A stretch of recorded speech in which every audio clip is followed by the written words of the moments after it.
Hello, Star Trek fans, and welcome to the Rebinge Deep Space Nine podcast. My name is Kim. And my name is James. And we're watching Star Trek Deep Space Nine from the beginning, one episode at a time.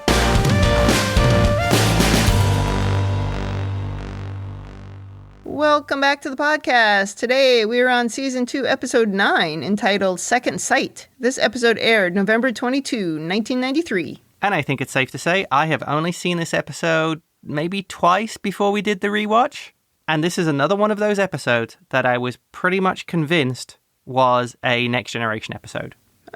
It started off and I'm like, wait a minute, this was on Next Generation. And then realized it was a Deep Space Nine. I guess it all munges together in your memory. Yeah, it kind of does. I guess because this felt like a TNG episode. Yeah. Well, before we get going on this episode, anything you want to talk about from the previous podcast? Nope, it was perfect. We did a relatively short recording, not because we didn't like the episode, but it was a little bit of a peculiar one and had a slightly different feel to it. Yeah.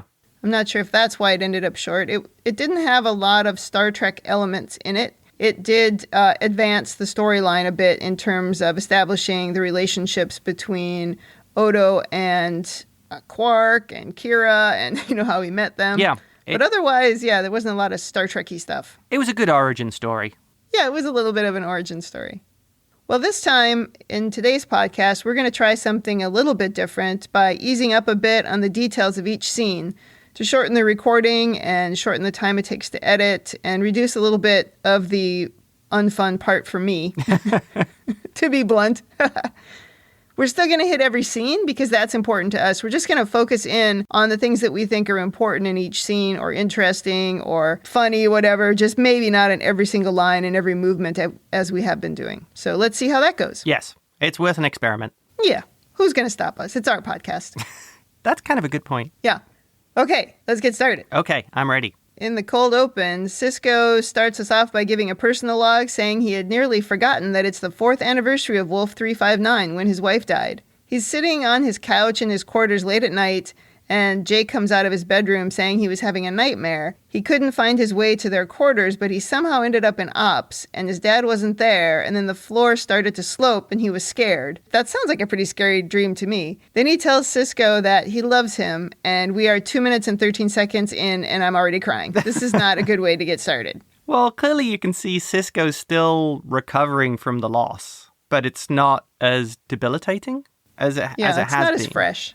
Yeah. And you also see more of that bonding between Jake and Sisko, which is, it's very idealized, but to me, it's kind of that Star Trek thing of it's something to be strived for. That wouldn't it be great if everybody had that sort of relationship? Yeah, I mean, he's certainly the greatest father ever portrayed on Star Trek. Yeah. I don't think there's much doubt about that. There's that little part at the end of that scene when Jake heads back to bed, and on his way back he stops and he says that he misses her. And Sisko says so does he, and they've talked about Jennifer without really talking about her. I mean, it's really heartbreaking and really sweet the way that they do it. Oh, yeah, that was very good. Before we leave the scene, I have to say that Jake's pajamas are just not cool. It's my one complaint in this scene. They're a little dumpy and cheap looking. Yeah. But maybe it's because he grows so fast. I think he's another foot taller. I don't know. He's like 9 feet tall. He's driving the wardrobe department crazy. That's what I'm wondering. What do you mean nothing fits? You do see a little bit of his adult face coming through now. Yeah. That's how grown up he is. Oh, yes. Well, next we see Sisko walking on the upper level of the promenade, and he stops to look out of the window, and a female alien kind of appears behind him. She looks mostly human except for her ears, but Sisko is immediately drawn to her. She says her name is Fenna, and she's played by Salli Richardson-Whitfield, although at the time when she portrayed this character, she was Salli Elise Richardson. In IMDb, you learn things that are maybe useless. Oh. But she's from so many things, including Eureka. That was the first place that I recognized her from. But she was also in movies like I Am Legend. Yeah. She was in I Am Legend? Yes, the wife. Oh gosh. It was a brief scene. Yeah. She was in I Am Legend briefly. So they have a pleasant conversation about the constellations and then how they like the station. And when Sisko offers to give her a tour of the station, he takes his eyes off of her for a split second, and then she's gone, as if she disappeared. And then we cue the theme song. They were getting on like a house on fire. Yeah. I'll deal with this a little more in the overanalysis, but I find it strange how the promenade is actually dark and has like a quiet time. It is strange because what time is it? It's not like there's big clocks everywhere. I mean, I guess they just try to follow some kind of normalcy in terms of a day because people can't be up for 24 hours. So maybe they just establish a baseline of what a day is, and that's just what they stick to. Yeah. And they dim the lights, and then they make the lights brighter. I'll talk about this later. So I shouldn't talk about it anymore? Yeah. Okay. Sisko comes into ops, and he's unusually jovial. He ribs Miles, who's fixing something in that lower level part of ops, and he tells him that he wouldn't be happy somewhere where everything worked, which is what I thought too. Now, Miles, if you notice, is once again completely violating health and safety. No welding goggles, no protective gear. He's working with some kind of what looks like a arc welding rod, and there's sparks flying up. He's just asking for some kind of workplace accident. We're not great with safety on the station. Clearly. Or security. Then Sisko orders tea and completely confuses Kira, who says he normally has Ractigino, so she notices he's acting weird. And he can't talk to anyone unless he's had his first one. Right, but now he has tea for some weird reason. Then Dax calls from the science lab saying Professor Sayatek is there with her, and Sisko says he's on his way. So, do you think he's turning into Picard if he's now starting to have tea? No. Oh. That's my summary, no. Oh. In the science lab, we meet Professor Gideon Sayatek, who is a terraformer. Privately, Dax says to Sisko that humility and common sense aren't part of the job description, letting us know that this guy is going to be a bit of a blowhard. So we learn here as well that terraformers also completely violate all sorts of health and safety. Yeah. This is an OSHA nightmare. The whole station? Yes. Oh, yes. The working environment is clearly unsafe. Yes. This character is played by Richard Kiley, who is a very familiar face with 137 IMDb credits. Wow. Also, like Frank Langella, this dude is a Tony Award winner. But in addition to that, he also is an Emmy Award winner and a Golden Globe Award winner for Thornbirds in the early 80s. Oh my gosh. And for some guest appearances on a couple of other things. Wow. And here's the big one. Did you know his voice is the one you hear narrating the tour in Jurassic Park? Oh, that's too funny. Anyway, Sisko tells him that he's a great admirer of his work, and they discuss somewhere that he apparently terraformed that Sisko visited, and the guy is very impressed with his own work, which is hilarious. He's very, very full of himself. Yeah. They have some light ego flirting. I'm going to trademark this phrase. Ego flirting. Oh, that's a good one. Yeah. I like that. Though the ego flirt is a bit one-sided in this scene, but still, that's the best way I can describe it. They discuss the current project and the reason that he's there on the station, and it's to reignite a dead sun called Epsilon 119. Sayatek is enamored with the idea of bringing new life to an entire solar system. His ego is so large, which I suppose is the point that they're trying to make, that terraformers start to feel like gods or larger than life in some way. Oh, very clearly, yes. And Dax says something like, well, let's hope it works. Right now it's only a theory. And the guy's like, of course it will work. I never fail. His overconfidence is obnoxious. He failed once, but he said he didn't like it. Oh my gosh, that guy.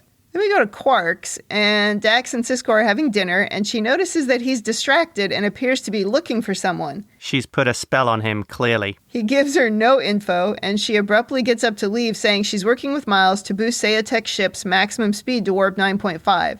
She says if the experiment fails, the sun will go supernova, and they'll need to get out of there really fast. Like, what? I feel like this might be another one of those plans that they have. This is a terrible plan. Our plan is, if the sun goes supernova, we're going to fly out as fast as we can. That's the plan. Yeah, I fail to see what the problem with their plans is. They're always good. They are always bad. Straight power play. Sisko is now looking out of the window on the promenade, and he kind of sighs to himself, like maybe he imagined Fenna. But when he turns around, she is right behind him, magically. She says she had to rush off before, but now she wants that tour of the station he promised. And so begins the flirtation of these two. This is a very flirty episode. Lots of flirting. At this point, shouldn't he be suspicious? Well, she's not suspicious yet. Twice. But she didn't materialize. That's true. She seemed to appear behind him. Yeah. So what you're saying is either she's a stalker or Quark's up to something with a holodeck program. Oh, Lord. Well, when he tries to ask her questions like, where are you from? How did you get here? She says she can't tell him anything, and then she just runs away. So at least she doesn't just dematerialize or beam away or whatever, but she runs off to the elevator. Yeah. We get to see a nice view of the docking pylon of the station behind it. Yeah, I like how he says he likes that view, but normally there are ships blocking it. Yeah. That was cool. Did you notice he said to her, do you always do that? Say exactly the right thing. Seriously. This is a Quark holodeck program. He should be extremely suspicious. I thought that was a weird statement. I didn't really see how she was saying exactly the right thing, but she was certainly coming across as very kind and also like easy to talk to. Yeah. But I didn't think it was suspiciously perfect or anything like that. Oh, okay. Did you? I thought they were giving us a hint towards it being suspicious in the way that she was saying the sort of things that would appeal to Sisko. Yeah. Well, yeah. But that's not really what was happening. So that's why ultimately I didn't write it down. Oh, okay. I see. Well, I took that and the fact she was very cagey about telling him anything as really suspicious. Yeah. Now we go to the Sisko dinner table, and Jake is telling a story about some kid who threw up at the sight of Klingon food. But Sisko is distracted by his hot new girlfriend. That's what I wrote. Wow, Sisko is a lovesick teenager. Jake says he's showing all 3 signs of being in love, which after 5 minutes, it's a little hard to be in love. But I suppose it can happen on TV. Yeah, it's a limited length show. You've got to fit a lot of stuff into the time frame. Anyway, Jake learned these signs from Nog, so I was sure to write them down because it's so helpful. Because Sisko is like, you're talking to Nog about girls again? That seems like a 9.9 out of 10 on the bad ideas scale. Right? We haven't seen Nog for a while. Yeah. But the 3 signs of being in love, according to Nog, are loss of appetite, daydreaming, and smiling all the time, which are just adorable. Then Jake says if he is in love, it's okay with him. That kid, oh my gosh, he's so sweet. Yes. He wants to meet her, but Sisko says it's kind of difficult because she keeps disappearing. And then the scene has this weird ending of Jake not quite knowing what to look at or what to do. He needs some scene-ending soap opera training. Yes. It's the way, though, he does give that look. Okay, so my dad may be going crazy. Great! No. He does. That's what I took from that. Oh, funny. Then we go to security, and Odo is briefing his security dudes on someone named Villas Thed, who's coming to the station. He's a short-range telepath, and you have to stay 5 meters away from him at all times. Social distancing. Oh, this is interesting. A short-range telepath. That seems strangely coincidental, does it not? It really does. Although they never bring this particular person up again or this specific thing, it does seem related. Yeah. I was thinking, though, too, in the current pandemic world, that maybe it's better to think of people that way. Instead of like they might be infected or you might infect them, you just think everybody is a short-range telepath, so you got to stay away, otherwise they can read your mind. Oh, that's a good point. I like that idea. Sisko comes in now asking for a personal favor. He needs help finding Fenna, but he doesn't know anything about her or how she got to the station. He only knows that she's humanoid and wearing red. Odo says he'll do what he can. Not a lot for the Odo mysteries to work on. No, he says he'll do what he can, but he scoffs when Sisko leaves. Do you think he was scoffing because it's a personal, love-related thing, or because Sisko had no info? It could be either with Odo. Or both. Yeah, I mean, really. Yeah. Yes, both would work because it's love-related, which, we already know he doesn't have a very high opinion of it. And the fact that he doesn't have a lot of facts to work on when he is so detail-oriented. It's like, oh, really? Another goose chase. But in that scene, it is funny how suddenly interested Odo gets when he says she may be in trouble. And he, instantly perks up. Oh, another Odo mystery. I don't even remember him saying that. He said she was in trouble? Yeah, he said she may be in trouble. Oh, I totally missed that. Ah. That would make Odo more interested. Yeah, for exactly. Sure. And he instantly perks up. Yeah. Odo loves a mystery. He does. Morn loves a crowd. Well, a mob. Bars, crowd, mob. I think that's the order. Dax loves a completely inappropriate piece of information. What's that called? When you give a TMI. Yeah. Dax loves a TMI. Dax enjoys TMI, yes. And Kira, I don't think Kira likes anything. We haven't seen it yet, whatever it is. Yep. Then we go to Ops, and Dax asks to speak with Sisko in his office. And then she says she wants to know about this woman that she saw him with last night on the promenade. Sisko doesn't give her anything, and she complains that he used to tell Curzon everything. And now that she's a woman, he won't tell her stuff. And he does this weird, hysterical laugh and says there's nothing to tell. This is a weird episode. That was so strange. Yeah. Though in truth, he doesn't know anything except her name and her sexy outfit. He doesn't know anything else to tell her. At least this is a plus. It means that somebody else can see her, so he's not crazy. Yes, I thought the same thing. And also, flipping back a scene, that rules out the short-range telepath if Dax was able to see her. Oh, true. Unless she was within, 5 meters? 5 meters is a long ways. Yeah. I assume they discounted that deliberate red herring. Yeah, you're right. That's what it was. It was a red herring. Yeah. And she was wearing a red dress. Well, I think part of this scene was just to reinforce that Curzon was basically a womanizer. They left the drunk part out this time, though. Well, they say something else about Curzon later Yeah. that does not paint him in a good light. So Sisko gives a personal log, and he says Odo hasn't found Fenna yet, and Professor Sayatek has invited the senior staff to dinner on his ship, the Prometheus. That's an interesting name. Watch out for aliens. That would seem like a perfect name for his ship. You know, stealing fire from the gods. I'm pretty sure he would see himself in the role of Prometheus, if not Zeus. Yeah, for sure. So the guy is holding court about how brilliant he is, which Kira is not enjoying. Bashir seems to relate very well to him and asks how he's going to reignite the dead sun. And the dude says he's going to use a remote-piloted shuttle pod to deliver protomatter into the dead star, causing a cascade effect which will bring it back to life. And Dax says, of course, if it doesn't work, it will be the last thing we ever see. Oh my God. That was a good response from Dax. She is very dubious about this mission, and she's got the one-liners coming at him. I think she's not super impressed with this guy's ego. Yeah, she's lived such a long time, I think it would probably be kind of wearing on her. I suppose that's true. I mean, if you stacked up all her achievements across all those lifetimes, although maybe none of them are as big as terraforming a planet, they probably is a significant list. Well, she's probably run into a lot of blowhards in her time. Yeah. And I think many times when somebody does have such a massive ego, they rarely live up to it. Yeah. In this case, this guy apparently kind of does. He doesn't prove to be a fraud, I guess, is what I was going to say. Right. Kira, on the other hand, just does not like anything that she views as nonsense. And she just views this guy as total nonsense. Well, the other difference is, I think, people with an ego like that, certainly that I've encountered, have not been very personable. And this guy seems very jovial and entertaining and sort of a good sport. Well, with an audience. Yeah. Yeah. Wait a minute. Hasn't protomatter been denounced by every ethical scientist in the galaxy as dangerously unpredictable? Yes, according to Saavik in Search for Spock. So it would make sense that this guy is using it. It kind of would. Yeah. And I like how Dax does really make a much less optimistic approach to things. Yeah, well, after she makes her little crack, he says nothing of worth was ever created by a pessimist. And he also says no one has ever accused him of understatement. And Dax says, certainly no one who has read your autobiography. And then he says 9 volumes and counting. Of course it would be. 9 volumes. Yeah. At this point, though, the look on Miles's face is pretty funny.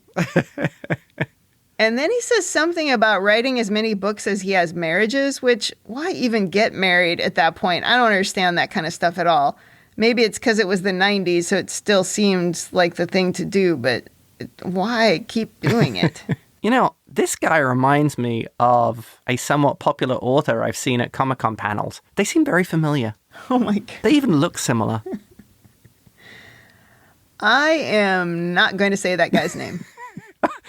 I do not want it on my podcast. I think it's funny that you know exactly who I'm talking about. I know exactly who you mean. He looks exactly like him. No, thank you. Oh. And has a similar attraction to himself. Let's just say that. Yes. Do you think Julian was just trolling them? No, I think Julian thought he was a kindred spirit. Oh, I thought Julian was just being deliberately sort of No, obtuse. Julian is impressed by impressive things. Oh. He's That's easily swayed by Yeah. shiny objects, basically. Oh, I took it the other way of just because of that little sort of smirk he gives at the end of it, that he's kind of, trolling the others. Well, think about in that episode called, I think it was Melora. Yes. How impressed he was with her accomplishments. I mean, he had studied them. He knew everything about them. Oh, that's true. He was really trying hard to relate to her. Yeah. I think that he relates to people who have these big accomplishments, or at least what he thinks are big accomplishments. Oh, okay. I will take that as an answer. Then Gideon starts bragging about his wife's cooking, and you pretty much know exactly where this is going at this point because it's Star Trek. He heads out to get his wife, Nadell, who at this point he actually calls Nidell, but after this they call her Nadell. While he's out of the room, Kira asks Sisko if he'd even notice if they weren't there, which is exactly what I would have said. Kira's not good with insufferable bores, is she? No, she does not like it. But really, he would notice because he needs an audience. Yes. And Sisko tells her to stay put. I love how he calls in the favor because he had to have dinner with so many Bajoran ministers. I think he said 24. Yes. While he's out of the room, they all laugh at his ego. And what I laughed at was when Bashir says he finds him remarkable. And Kira just gives him this look like, of course you do. That was funny. Then the dude comes back into the room with his wife. And oh, guess who it is? And Dax turns to Sisko and quietly says, well, now we have something to talk about. Oh my God, I laughed out loud. That was hilarious.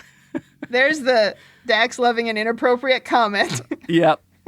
It was on form for the way we're seeing Dax develop and her sort of irreverent sense of humor. Yes. Now they're all sitting around the table having finished dinner. Julian and Miles were very happy with the meal and they ask for the recipe, but the wife says that it's Gideon's recipe. Of course it is. Naturally. And he launches into this extremely complex description, while Sisko and Dax whisper to each other that the wife is acting like she doesn't even know Sisko. And Dax is like, it is the same woman, isn't it? Meanwhile, Kira is dying for an escape from this event. The look on Nadell's face when Satek starts going on about his recipe is priceless. I mean, she has this total look of, oh, not this crap again. Oh, yeah, she is over him by a long ways. Yeah, it's actually kind of funny because she doesn't really say anything, but it's very much a body language thing. If she gives this impression of she's not really impressed with his ego. When everyone excuses themselves to the other room, Kira is the first one out the door. I thought that was great. Sisko lingers in the dining room to try and chat with Nadell, who says she's never seen him before or met him before. I noticed they leave Nadell behind when they go in the other room. I like this reinforcing of traditional gender roles. Well, somehow it was her job to cook, but it wasn't her recipe. She had to do whatever he said, and now she has to clean up after all these people. Oh my gosh. That is not a happy person. I think we now know why he may have been married 9 times. Yeah, right. As Sisko asks her if her name is Fenna, and she gets a funny look on her face, but she says he's mistaken her for someone else.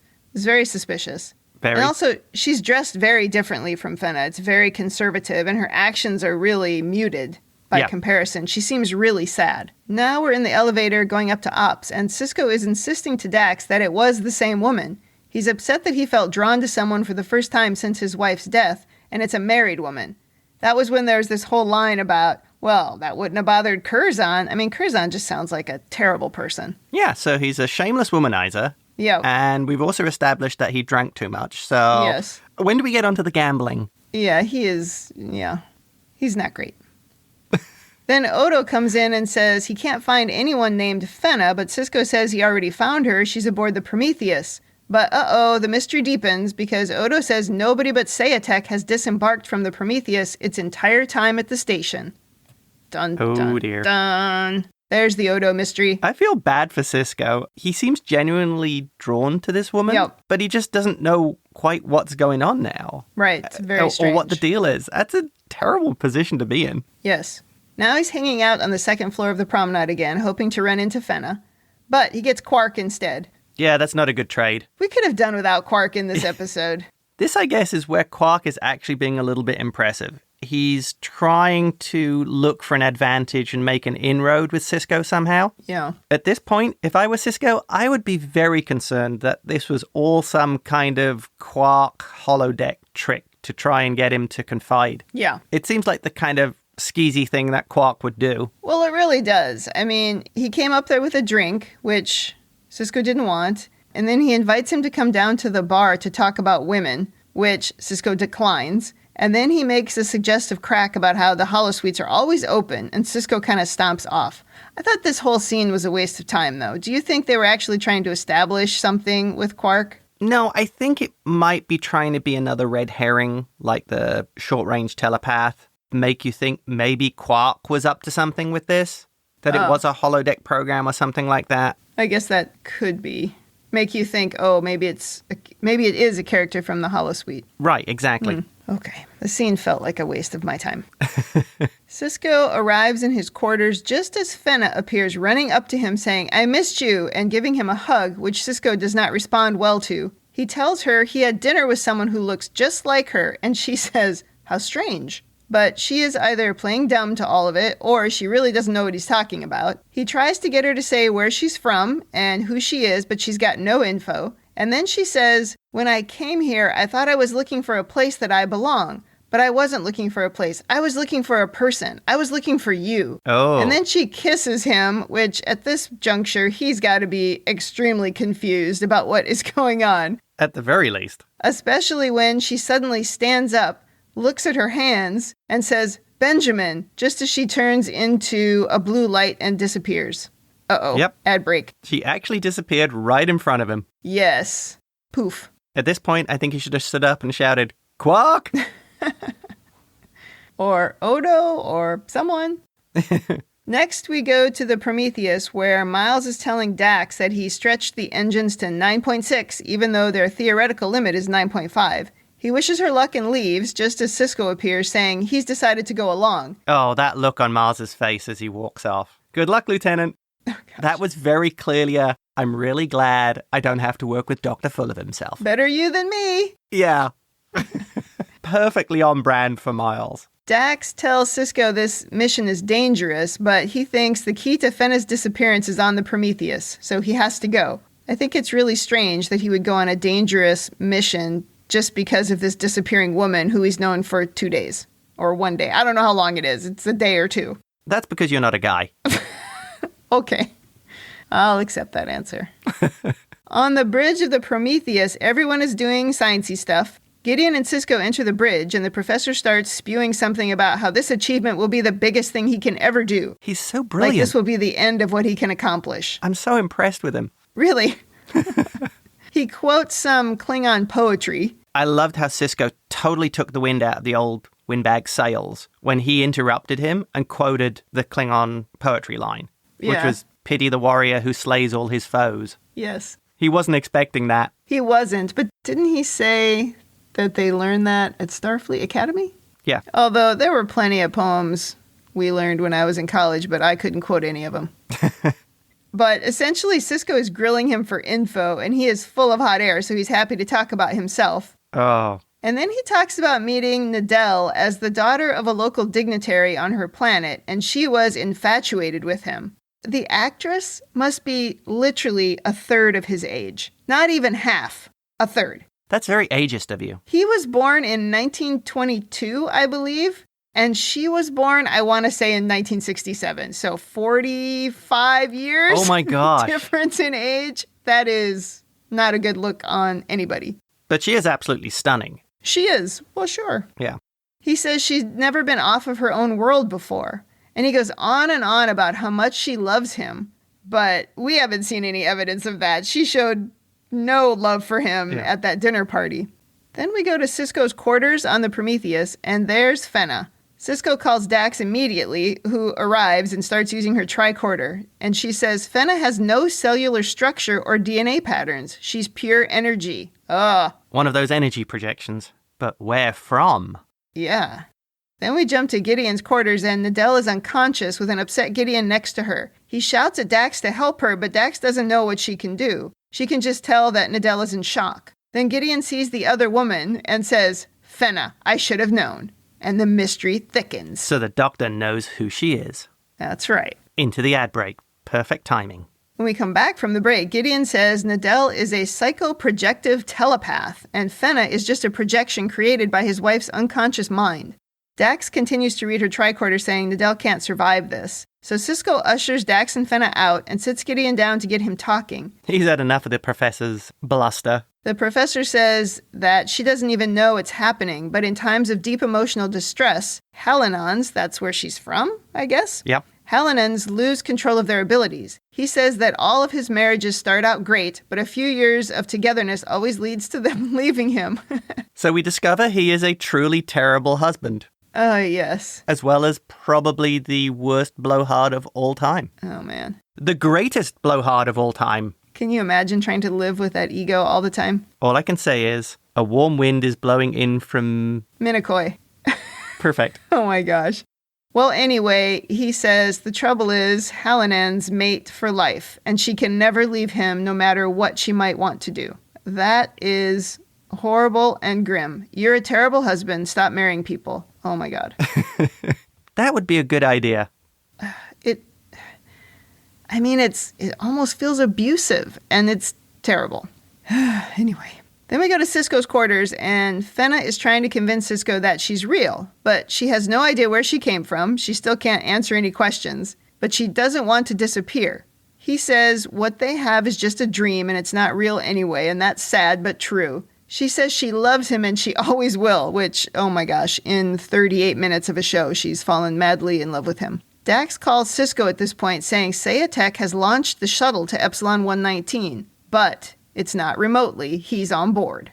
Then we go to the bridge, and Saya Tech is on the view screen saying he hopes the transmitter is working because he doesn't want to make history without an audience. Of course. I like the way in this scene Sisko just immediately takes command, if you notice. Yes, he says, you don't have to do this, Gideon, and he also tries to order him to bring the shuttle pod back, but the guy says it's too late. He says this will be his crowning achievement, but also that this is the only way to set his wife free. He also says he left his obituary behind, and he wants Sisko to make sure it gets published. It's probably several volumes long. Yes, at least.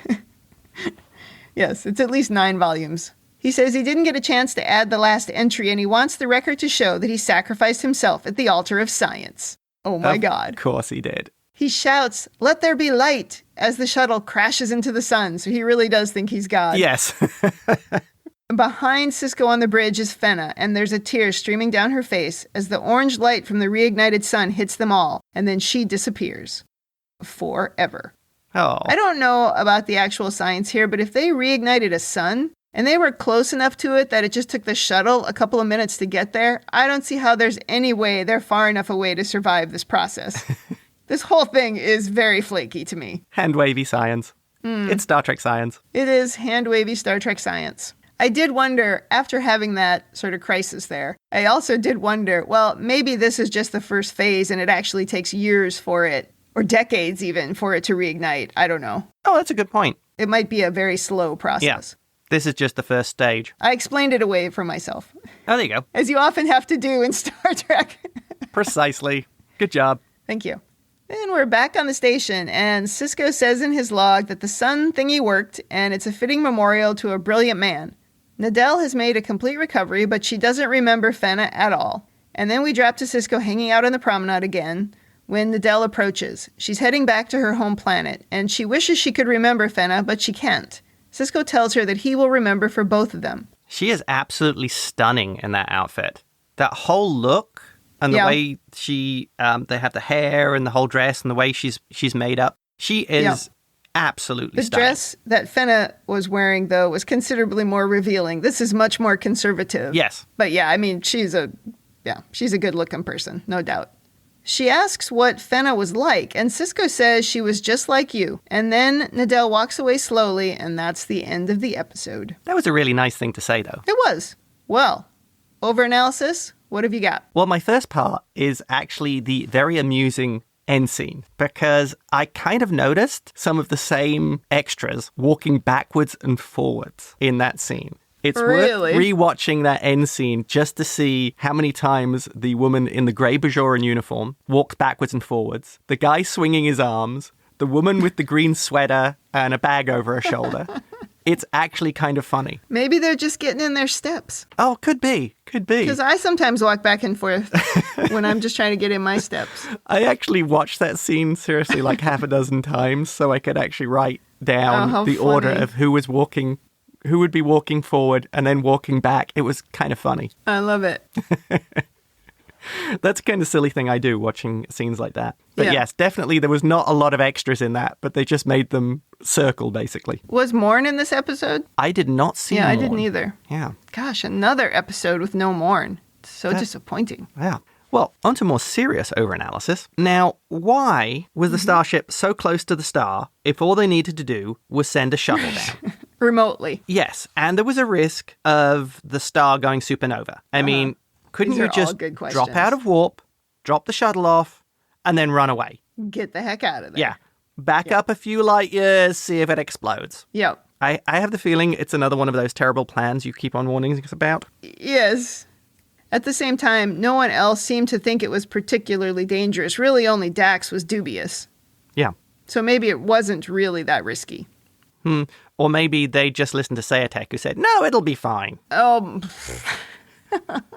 that's probably it. I didn't even think of that. Yeah. That's 100% it. Everything will be fine. I never fail. Precisely. Now, next thing, Yeah. wasn't Sayatek being extremely selfish in marrying someone from a culture that has a mate for life tradition? Uh-huh.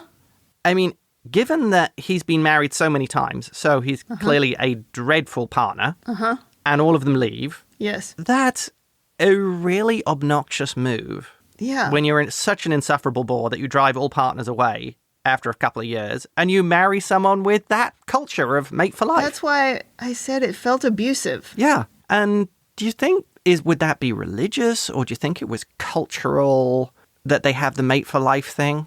They never really covered that. Well, I'm going to say it was some sort of mystical, physiological thing. And the reason I'm going to say that is because there's no way for the wife who was unconscious, I guess, to know that he died. Oh. And Fenna disappeared. Yeah. Because they weren't communicating, although maybe there was some kind of communication. But how? She was a projection. Right. Yeah, she wasn't sentient in any way. So she wasn't communicating back. But maybe there is some kind of a psychic link that they don't really know about or couldn't detect. But okay, that's a good to me, point. because she disappeared as soon as he died, I felt like, ooh, something mystical happened. Yeah.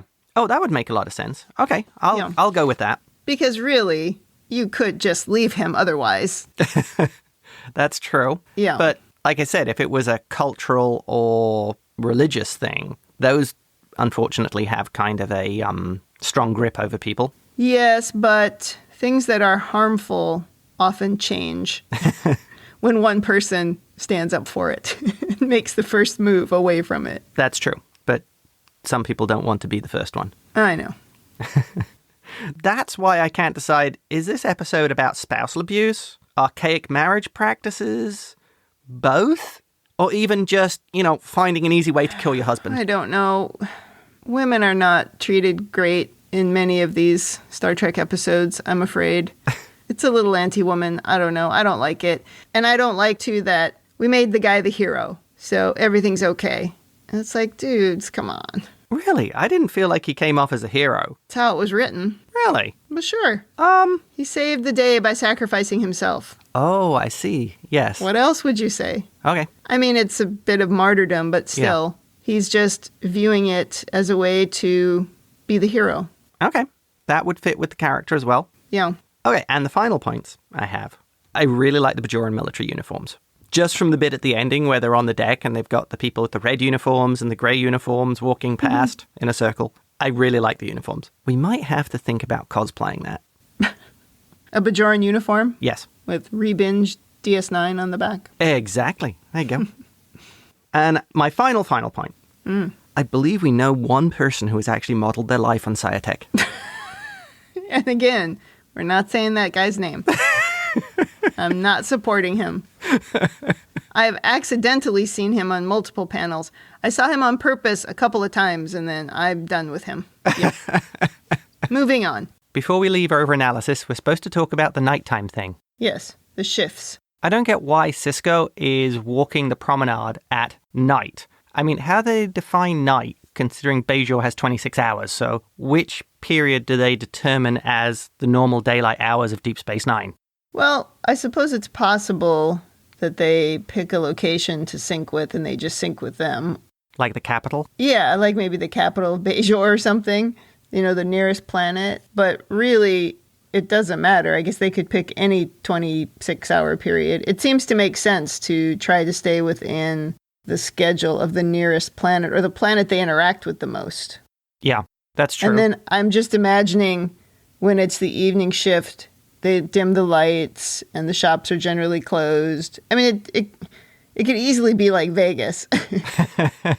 Well, I find it odd because it attracts ships from all over the quadrant. Right. And now we're starting to have ships and commerce going through the wormhole. Right. So people coming to the station would be on the time scales of their planet. Yeah. So surely you'd be heading towards like a 24-hour operation of something's always has to be open. Yeah. I mean, I'm sure that it is. I'm sure that there is a second shift running ups, second or third, I guess, shifts running ups. I don't know how to do that when it's not 24 hours. But anyway, I'm sure they figure it out.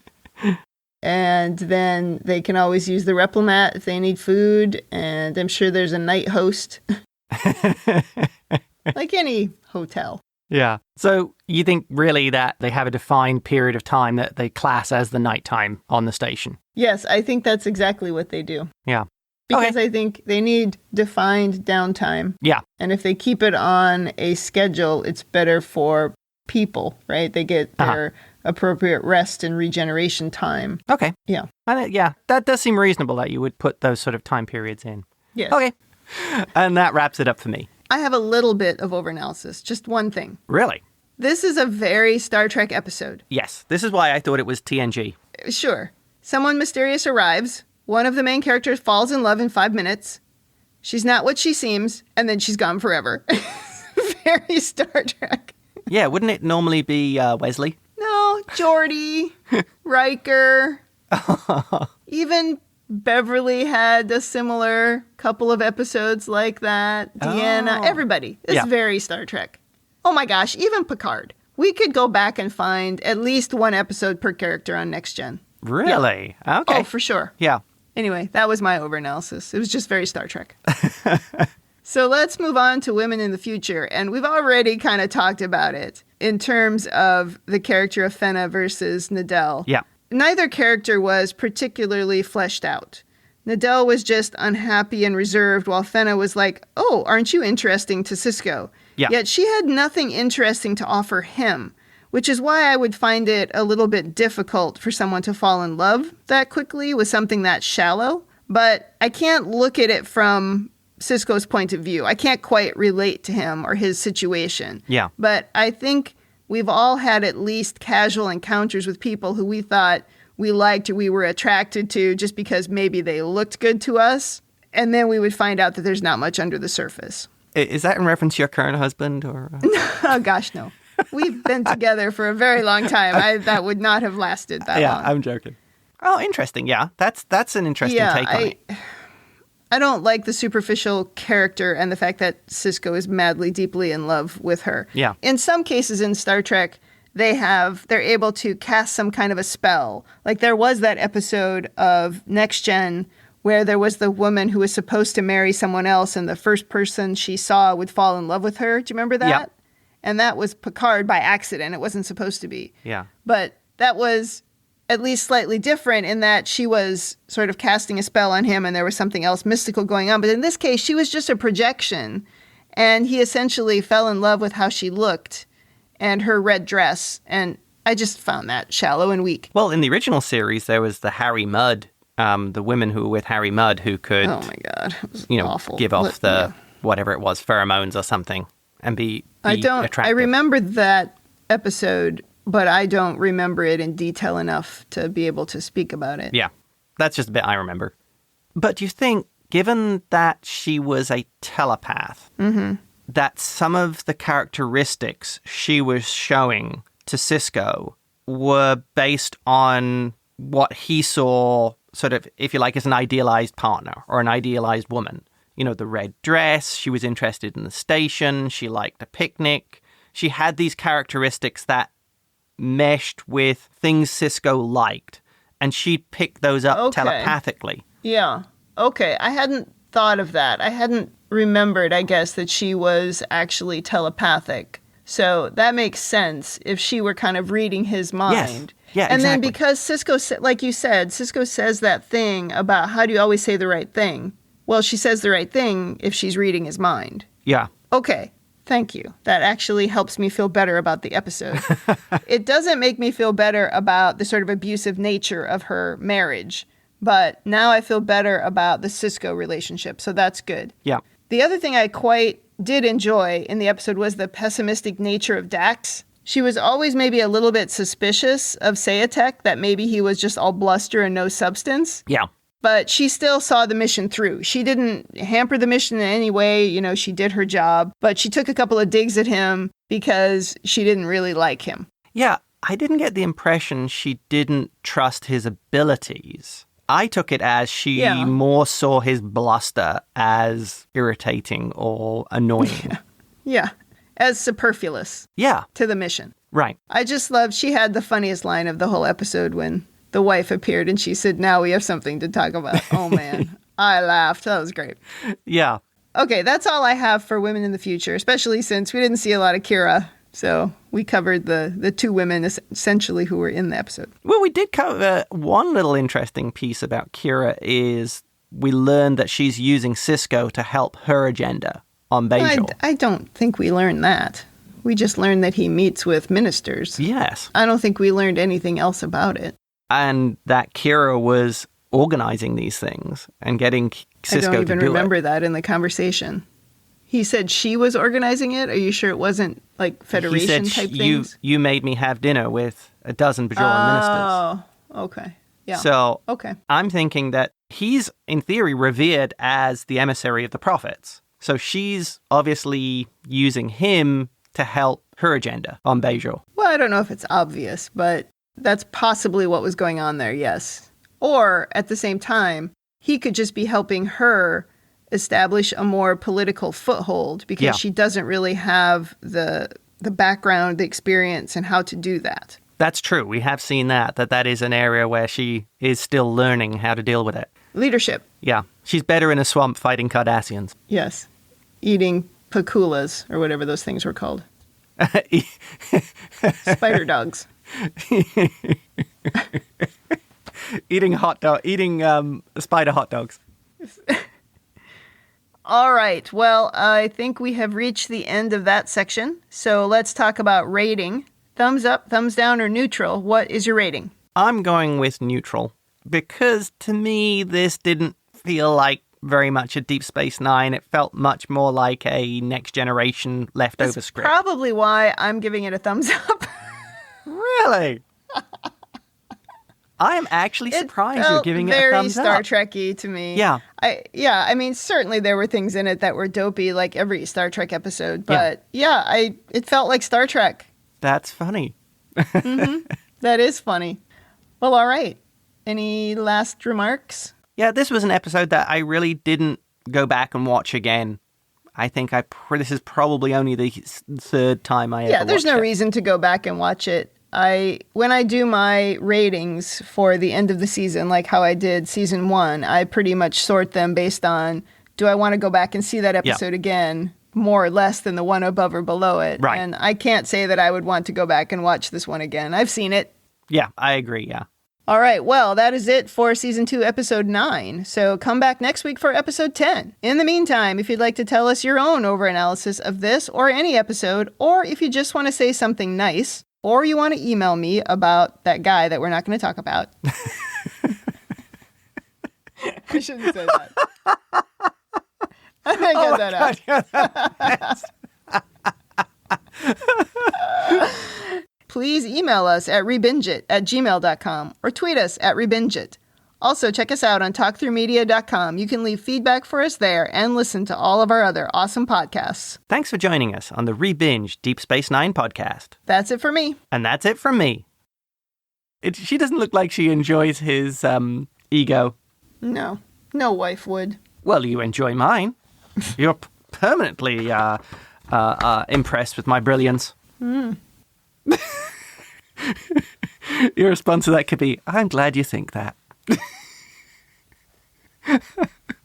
The fact that you want to curate my response is a sign of the ego. The patriarchy.